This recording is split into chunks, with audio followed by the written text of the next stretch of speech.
হলদিয়া পালং ইউনিয়নের রেঙ্গুলবিল রুস্তম আলী চৌধুরী দাখিল মাদ্রাসা বার্ষিক সভা সফলভাবে অনুষ্ঠিত হয়েছে। আব্দুর রহিমের তথ্যচিত্রে দেখুন বিস্তারিত। রেঙ্গুলবিল এলাকার ঐতিহ্যবাহী শিক্ষা প্রতিষ্ঠান রুস্তম আলী চৌধুরী দাখিল মাদ্রাসা বার্ষিক সভা অত্যন্ত সুশৃঙ্খল ও সফলভাবে অনুষ্ঠিত হয়েছে। অনুষ্ঠানে সভাপতিত্ব করেন উকিয়া ডিগ্রি কলেজের সাবেক প্রফেসর ও বিশিষ্ট শিক্ষাবিদ অ্যাডভোকেট আব্দুল হক। সভাটি সঞ্চালনা করেন মাদ্রাসার সিনিয়র শিক্ষক হাফেজ মৌলানা লুৎফুর রহমান। অনুষ্ঠানে প্রধান অতিথি হিসেবে উপস্থিত ছিলেন সাবেক উপজেলা চেয়ারম্যান ও বর্তমান উপজেলা বিএনপির সভাপতি জনাব সরওয়ার জাহান চৌধুরী।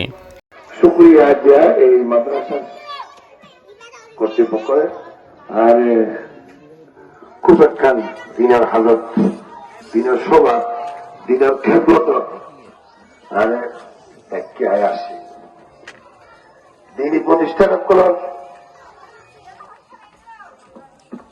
জারিরাকরণ করতে বলতে সকল মুসলমান এই যে মসজিদ মাদ্রাসা এইভাবে জারিরাকরণ। তিনি তার বক্তব্যে দ্বীনি শিক্ষা গুরুত্ব তুলে ধরে মাদ্রাসা শিক্ষার মান উন্নয়নে সকলের সম্মিলিত সহযোগিতা কামনা করেন।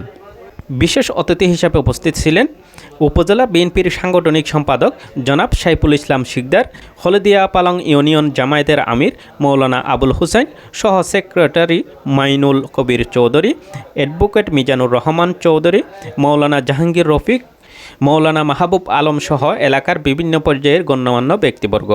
অনুষ্ঠানে প্রধান বক্তা হিসেবে গুরুত্বপূর্ণ ও মূল্যবান বক্তব্য রাখেন ফেনী বিশিষ্ট আলেমে দ্বীন মৌলানা আব্দুল আজিজ।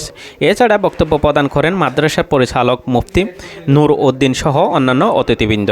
সবাই দ্বীনি শিক্ষা বিস্তার, নৈতিক চরিত্র গঠন ও মাদ্রাসার সার্বিক উন্নয়ন বিষয়ে তাৎপর্যপূর্ণ আলোচনা অনুষ্ঠিত হয়। শেষে দেশ, জাতি ও প্রতিষ্ঠানের কল্যাণ কামনায় বিশেষ দোয়া ও মোনাজাতের মাধ্যমে অনুষ্ঠানের সমাপ্তি ঘোষণা করা হয়।